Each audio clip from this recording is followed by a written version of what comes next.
So if you're watching this, I've already uploaded that secret base reveal part 2, and today I'm going to be talking to you about the Triple Alliance, what it was about and how it was formed.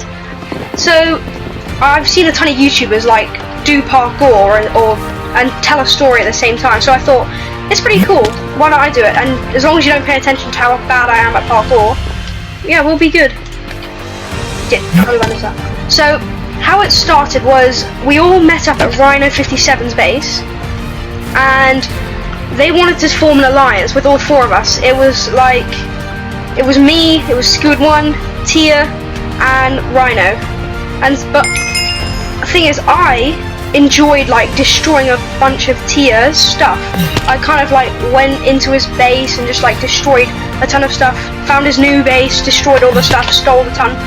And yeah, I wouldn't be allowed to do that if I joined the alliance, and so yeah, I would have been forced to just stop, you know, and we would have been forced to become allies. And yeah, I wasn't sure if I wanted that. And so the other 3, they all decided they were going to join it, and Tia was obviously very happy with joining it because that meant he wouldn't get blown up all the time, because that means I would have to go to war with the other 2. So I was in a bit of a pickle here because I was the only one that didn't sign the agreement out of the 4 of them. So what did I do then? I kind of just like disbanded the meeting of the server, and yeah, we all just went a separate ways just for a few moments. I left because I just wanted to be a bit of a nuisance, like have some fun on the server, and yeah, that wouldn't have been allowed. So yeah, an attack against one of them was probably an attack against them all. So what I was doing is I was trolling them while we went back for another meeting, and I basically put a gravestone. I was making gravestones around the place and putting their heads on them, up on them, and you know, telling them if they didn't, you know, stick in their place, there would be trouble. So yeah, that's kind of how the first outbreaks of. Are you joking? How do I understand? The first outbreaks of like trouble started with me being a nuisance again. So what happened was I ran away for fear of being attacked by them, because they were giving me a few harsh warnings, and since the place we were meeting, Rhino 57's land, was meant to be a place of peace, no violence was meant to be committed there, but they looked like they were about to break that one rule. So what did I do? I ran. Yeah, I ran, and since I haven't learned how to read coordinates, so I couldn't get back to my own secret area, my territory. Even though Squid1, I invited him over for trade missions, he would have been able to find it and come. So Hot Dead Dog, he wasn't online at this time, so he's the best PvPer on the server, and he's on my team. He's with me and my empire.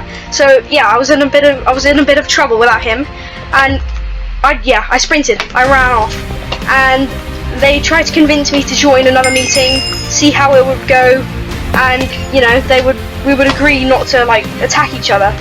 See, on my travels though, when I ran away, I found this fish, and I named it Revolutionary, you know, as an act of defiance to show that I wouldn't invade. Well, no, to show that I wouldn't be, you know, quelled.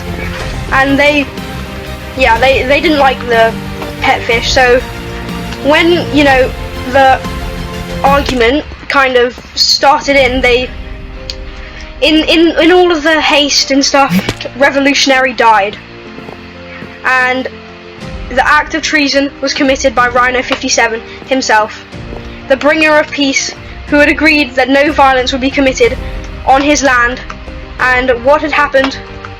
Revolutionary was dead. My pet fish that I'd grown very attached to had died, and so what else to do than to declare war on them, you know? Any reasonable person would have. Checkpoint 4, I'm pretty good.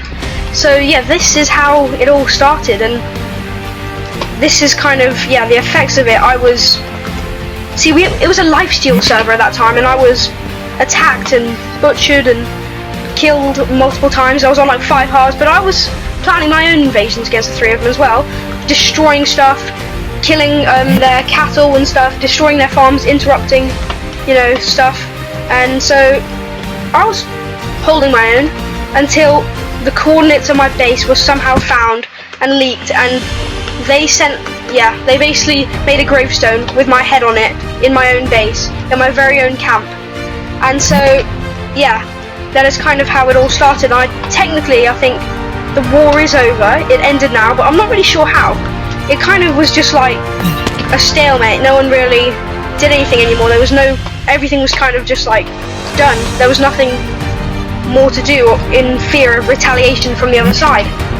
Which, yeah, I wasn't as powerful as I was now on the server. See, Scood 1 was the real power on the server at the time of the war, and you know, he had these sets of netherite he was just giving out to the Triple Alliance, so yeah, he was a force to be reckoned with. But I did have Hot Dead Dog, once again, not online whenever you need him, so yeah, that's the story really of how the Triple Alliance came to be, how we had our war, and you know, I don't think the conflict's completely over yet, so yeah, it's not going to be good. Oh, and did I mention the part where they were trying to force me to pay 1 diamond for like, pay retribution or something? I was supposed to pay Tia for destroying his base multiple times, and yeah, they were trying to force me into paying for his base destruction, but of course I refused, and that is one of the main key factors of why we went to war. And yeah, so I hope you've enjoyed this video, the story. If you want to hear any other stories, just, you know, comment down below, ask me questions in the comments. I'll read as many as possible, and hope you enjoyed this video. Make sure to subscribe, like, share the video, and yeah, see you in the next one.